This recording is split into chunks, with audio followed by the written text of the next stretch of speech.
Hello folks, my name's Hypocrite and welcome to yet another episode of our HOI4 TNO campaign as Werewolves Magadan. In the previous episodes we've been kinda reading a lot, but we also managed to get through the political focus tree, and we also did a bit of the industrial one.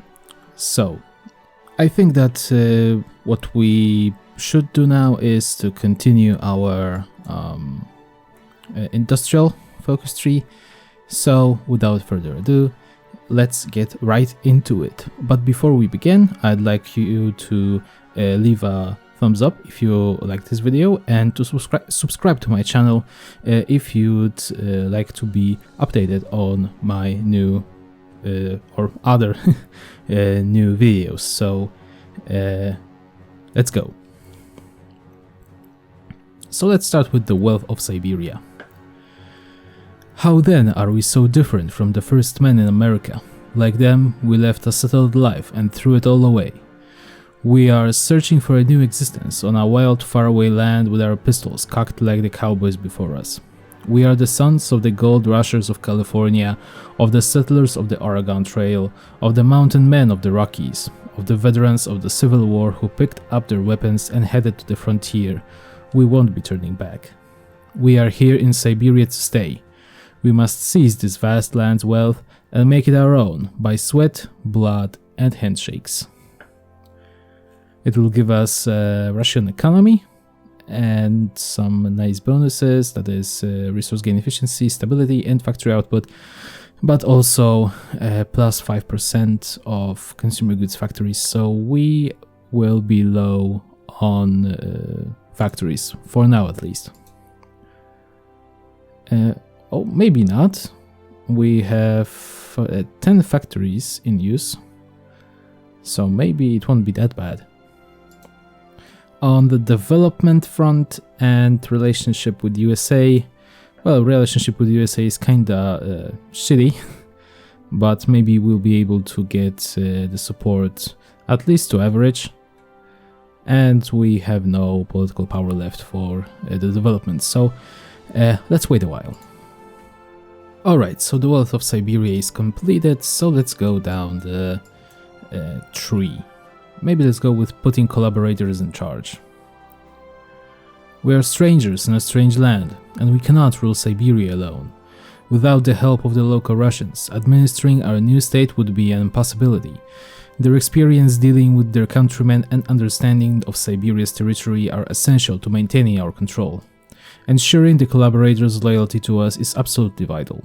We can kill two birds with one stone and guarantee they stay loyal to our government and help us build a new economy by allowing them to control our economic development. The collaborators know where the best resource deposits are, where to invest in and where to steer clear of, and how to keep it all running in even the coldest winters. Our mercenaries and American advisors may know how to run a military and a government, but they cannot match the Russians when it comes to running a Siberian economy. By letting the collaborators do what they do best, we all stand to benefit. Agriculture and industrial expertise will begin to improve. That's cool. We can encourage political thought, so maybe let's do it. It will give us some political power and base stability when removed. So the collaborators are now put in charge, so let's go down the... Maybe with and the locals to work. Our population is becoming apathetic. They see Werbel as an invader, conquering Russian territory for his own gain and exploiting Russia's land and people for American interests. They have become unmotivated to work, seeking it as pointless to help a nation they have no stake in. We must show them how wrong they are. When they work, they strengthen the state, and when they strengthen the state, they strengthen Russia. And when they strengthen Russia, they strengthen themselves. If that is not enough to motivate them, we will remind them that they do not live in a socialist hellscape that coddles the lazy anymore. If they want to eat, they'll need money, and they won't have any money unless they work for it. If even that is not enough, we can make a few examples of the most egregious obstructionists. I have no idea what that means. No matter what, it is time for the Russians to get back to work. Some more steel, and that is chromium, I think, to civilian factories, and poverty rate will begin to worsen. What? But why? That it should be the other way around, I think. I also think that it is a good idea to appoint someone from the mercenary group, because we are kinda low on their influence, and well, with maluses to attack and defense, it's kinda problematic. So maybe let's go with Gary Patrick Hemming, or it seems Fyodor Nebogatov. Maybe it's an oversight on the developers' behalf. So division speed plus 5% and division attack plus 5%. I think that's kind of cool.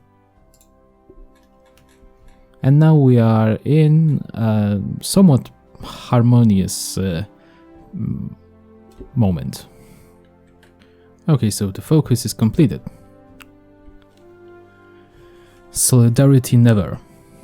The sound of revving motors drowned out chanted union slogans as Maxim stood on his toes to peer over his fellow striking workers. Cars and trucks filled with law enforcement officers rapidly filled the street just outside of the steelworks, the pavement now bearing a hectic mass of strikers with signs and songs of rumbling vehicles with their drivers and passengers leering out at the crowd of disgruntled steelmen. The noise began to diss down for a moment as those gathered, including Maxim himself, tried to ascertain the reason for the enforcers' presence. Of course, any theory outside of "here to break us up" would be wishful thinking, and even the most hopeful of the gathered workers knew that. As the first boot hit pavement, all eyes snapped to 10 or so men in riot gear piling out of the vehicles and pushing towards the picket line. The shouting only got louder. Chaos was reaching its boiling point, ready to rise and flow over the lip of its vessel.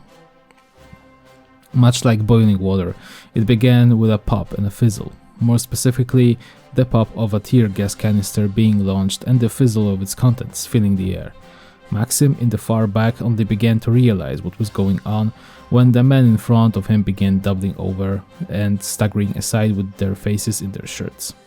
Soon it reached him, jerking tears from his eyes and blurring his vision. All he could ascertain was that something was burning as he stumbled his way towards the edge of the cloud, tumbling onto the pavement just beyond its edge.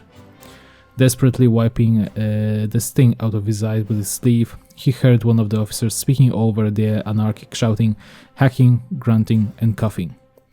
This is now officially an illegal gathering. Please disperse, or we will be authorized to use further force. While some of the cars peeled away, a few black silhouettes remained, stark against the midnight sun. The voiceless remained so. I think that this was probably one of the best outcomes.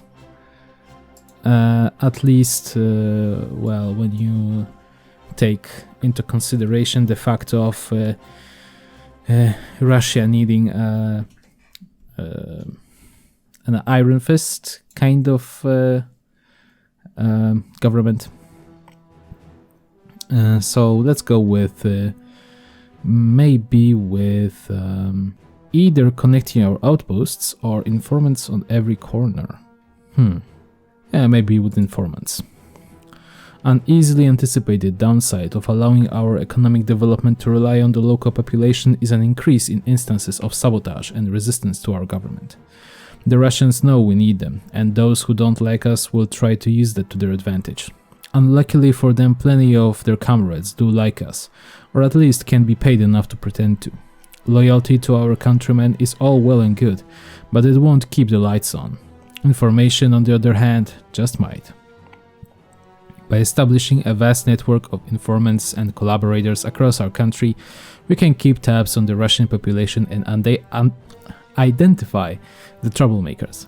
One of them will just be the normal dissidents and malcontents we know we can handle, but our informants will let us spot the worst agitators early and deal with them in an appropriate fashion. Without their ringleaders, the saboteurs will quickly move on. Alright, so the focus is now completed, so let's go with information trade. When we first established our national informant network, it was a measure of survival, a necessity to stamp out a simmering rebellion. As discontent lowers and people go back to work, however, we have found a new, more profitable use for our informants. With a large collection of individuals in every industry reporting directly to us, our government has an almost unmatched amount of insight into our nation's economy. Production quotas, daily output, internal developments, all of this knowledge is at our disposal, and we won't let it go to waste. It is no secret that some industries are more important than others. Using our informants, we can make sure our arms factories and resource companies are reaching their maximum output. Other companies whose owners have shown their loyalty and commitment to our government are also deserving of all the information support we can give them to provide a leg up against their less reliable competition. For a price, of course. Oh, cool! Better agricultural methods. So we will have minus 5% of division training time, 20% of monthly population, that's cool. And overall a lot of bonuses that will boost our economy. And academic base, so production efficiency cap plus 5%, some more research speed and factory output, that's good to have. I've been thinking about what should we do next when it comes to research. And I've been thinking about maneuver warfare. Because, well, war in Russia is more about maneuvering rather than planning. So maybe let's go with this one. It will give us some division speed. I don't think if it's only for tanks and armor variants, but let's hope so that it won't. There will be as well some bonuses for motorized and for tanks as well, and for artillery mostly. But I think that at least the first stage of this doctrine will help us immensely.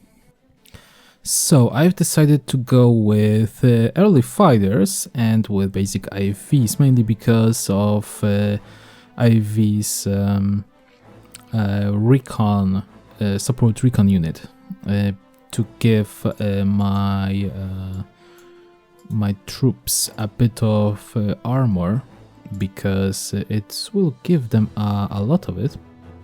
I mean, not as much as MTB, but it will provide some breakthrough and armor nonetheless. So I think it's a good idea. So the focus is completed, and now let's read through the event. It's all about who you know. It had been hard living through the revolution. Savin Yegorov's family had been loyal to the Tsar, who lost everything when the Soviets pushed into Siberia. His father had been kind to the peasants. He tried to be kind himself. He didn't want to be a bad boss. When you had workers trained to organize, well, that was only natural. He had tried to work with them. His kindness had been a liability, it seemed. Other workers along the ammunition manufacturing industry had been organizing. His workers with the workers of other new industrialists, carving out a name with the little capital available to them in this new country. Well, the only reason Savin knew about this was the information from the government. This crazy mercenary experiment had produced competent spies. Being friends with America's intelligence community had to count for something, huh? It was going to be a general strike in a week, all across the ammunition sector. It would cripple production. But Savin knew about this whole his competition didn't. Because he always offered the government the best contracts, because Savin made the least fuss. If he could make up for the loss in labor quickly, he could corner the market. He picked up the phone on his desk, not far to his smoldering cigarette. "Hello, Sergei. I need to go to Magadan. Find anyone unemployed. Shouldn't be too hard. Get them ready to work in a week. You're either at the table or on the menu." Well, so it seems that we have only a respectable distance or connecting our outposts to do, so let's go with the first one. When Werbel decided to focus on developing Siberia rather than drawing American investment, many called him foolish or even crazy. They accused him of wanting to build his own kingdom out of nothing, an endeavor they thought doomed to failure. How wrong they were. Siberia is now prospering under a partnership between Werbel's government and loyal Russian civilians, and the future looks brighter than ever. From Irkutsk to Kamchatka, Siberia is producing more than ever thought possible. Resources flow out of our port and wealth flows in to replace it. Our nation's economy is secure from both market disruptions and obstructionist sabotage. The people of the Far East are working productively, and slowly they are starting to realize having us in charge may not be so bad after all. Communism and fascism have both failed Siberia. Now capitalism will bring it into a new golden age. Interest rates will decrease, so probably it means those interest rates. So it's cool, I think. So the focus is completed. Exceeding expectations. Ever since Werbel's takeover of the region, more and more American businesses had taken an interest in the rich resources to be found possessed by his young state. This was something that Matthew Warner, a representative of one such company sent here to oversee their interests in the port of Magadan, had come to realize. "Never expected so much money to be passing through a place like this," he muttered to himself, more than mildly impressed as he reflected on the sight before him. A cargo freighter was being loaded with crates of diamonds and gold taken from the rich mines of Yakutsk and carried aboard in large crates by a team of longshoremen. These men were hired by the American company Warner worked for, which also owned the freighter and had paid for the diamonds, doubtless to be brought to some destination in the United States, are sold there at high prices. Such sights were common in the ports of the Far East these days. With Werbel in charge, perhaps they would continue to be. In chaos, there is opportunity. So, yeah, our interest rates have dropped to 8%. So I think that's better for our economy, I think.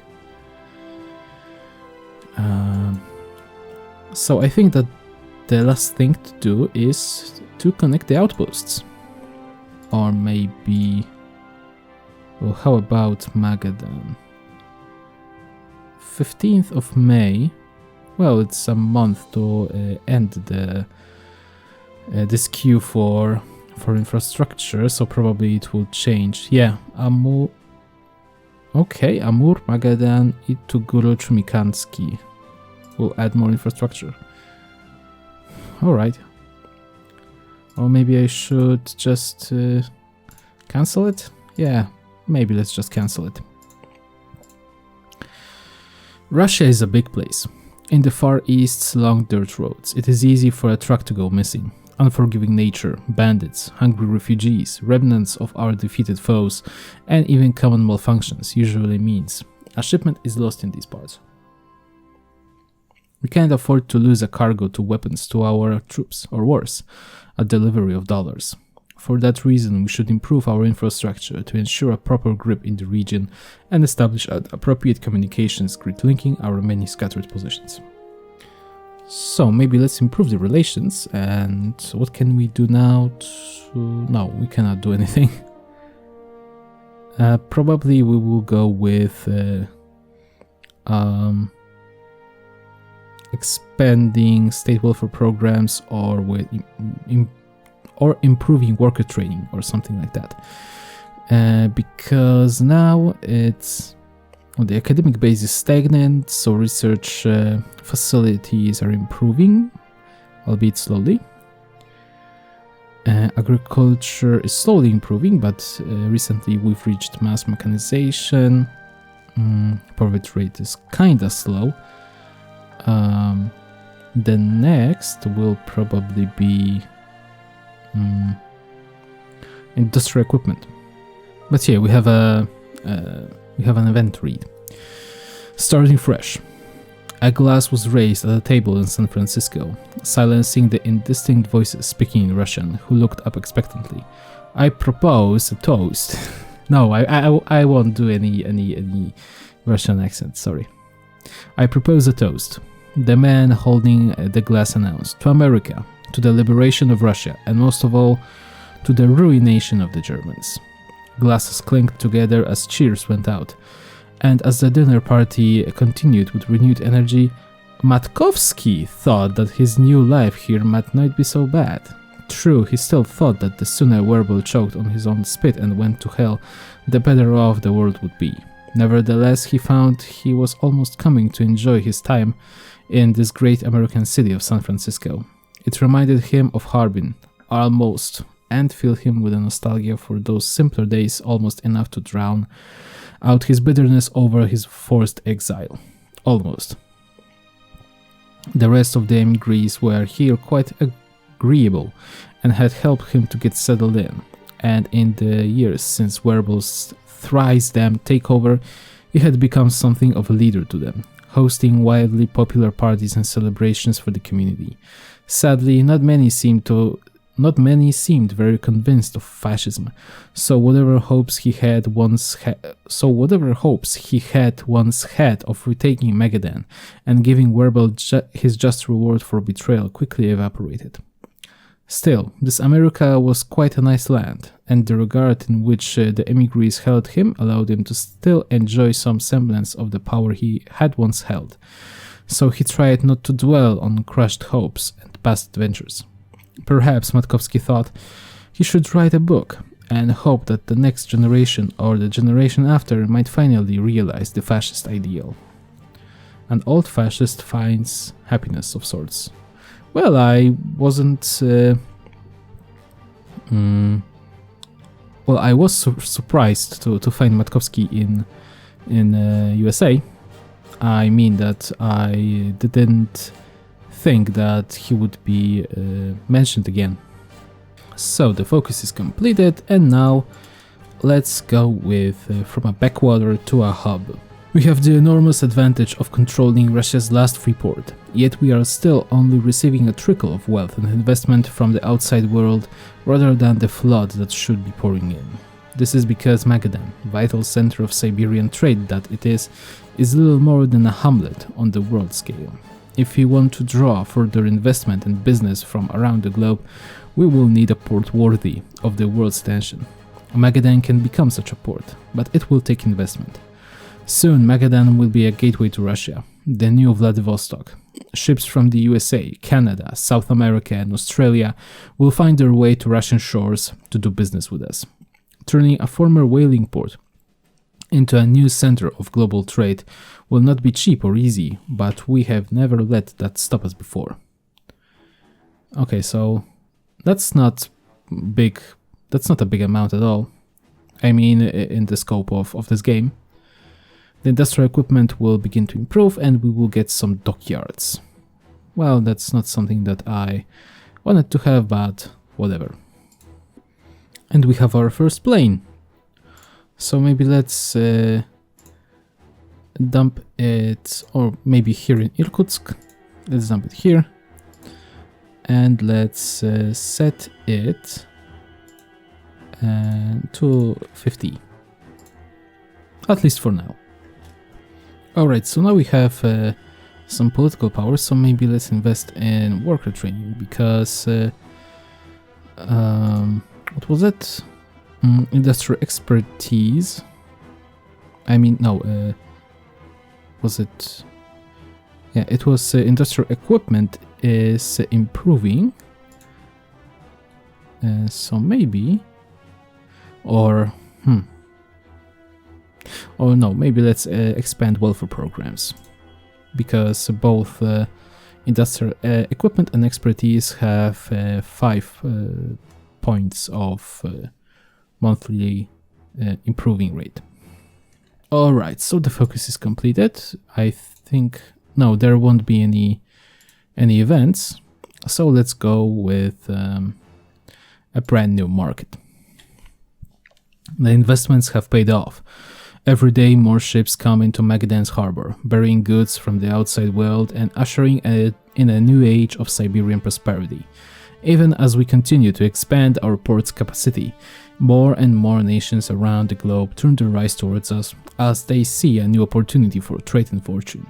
Magadan is finally becoming what we always knew it could be, a central hub of Pacific trade. We cannot rest our laurels and content ourselves with what we have accomplished so far. We are trading with the members of the free world around the Pacific, but we can extend our reach further if we try. The ports of Europe and Africa beckon to us. From Stockholm to Cape Town, there are more potential partners waiting to see what Siberia can offer them. We must show them. Okay, so we will get some more bonuses to gateway into Russia, and our GDP will increase. Alright, so the focus is completed, and now we have an event. From humble origins. Only decades ago, the port of Magadan was a mere humble whaling port, founded at the height of the power of the USSR to help in developing the region, as Vladivostok concentrated on handling greater ships. However, Vladivostok is a Russian city no more. After years of seemingly relentless work on improving its capabilities, it has finally emerged as a significant port along the Pacific, drawing in trade from Shanghai to San Francisco as entrepreneurs and investors seek to extract the vast untapped resources of Russia in general and the Far East in particular through the safest and warmest large port remaining under the control of Russians themselves and not the German or Japanese occupiers. It now serves to enrich not only those who control it and those who do business in it, but even those ordinary people who live in and around it. Most importantly, it has led to a greater role for the United States of Siberia on the world stage, giving it real power and influence in its own right in dealings with friend and foe alike. Fortune favors the bold. I think that in this episode we will finish this focus tree. It's good. Back in the game. Around the world, most people think of Siberia as a backwater, a frozen wasteland where the Soviet Union used to send its dissidents. They used to be correct. Mere decades ago, the Siberian Far East was little more than thousands of kilometers of forest and tundra contested by irrelevant warlords, but it has become so much more. Under Werbel's guidance, it has become a land of potential that is no longer untapped. Siberia's cities are flourishing for the first time in decades, some of them for the first time ever. The nation grows richer by the day as foreign trade streams in and the local mines and factories produce ever greater amounts of raw and finished goods. We are witnessing the beginning of what can only be called an economic miracle. Russia's largest and least populated region is now well on track to becoming its wealthiest. Our reserves will receive an influx of cash. That's good. Okay, so the focus is completed. Back in the game. Looking out over Magadan, Mitchell Livingston Werbel III thought of his many mighty works and smiled. The reports he had received earlier that morning, and which now sat on the table beside him, had been very clear. The Republic's economy was growing at a pace almost unheard of. Industry was expanding at an incredible pace. Resource extraction was increasing in both capacity and efficiency. Overall commercial participation, both domestic and foreign, continued to increase. And as he well knew, it was all thanks to his government and his policies. How could it not be? The communists, fascists, and fundamentalists that had once contended dominance over the Russian Far East had utterly failed to leverage the near-limitless resources of the land. But he had not. He had brought good old-fashioned American ingenuity and entrepreneurship to this once darkened land. He had brought the light of progress, and now one of Russia's poorest regions was soon to become its richest. Yes, he thought, the Far East was back in the game, and that game was not by any stretch of imagination even close to being over yet.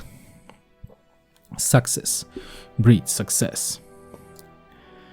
Alright, so I think that this should be, or can be, the end of the episode. We have finished this focus tree, and we will get onto the rest, I think.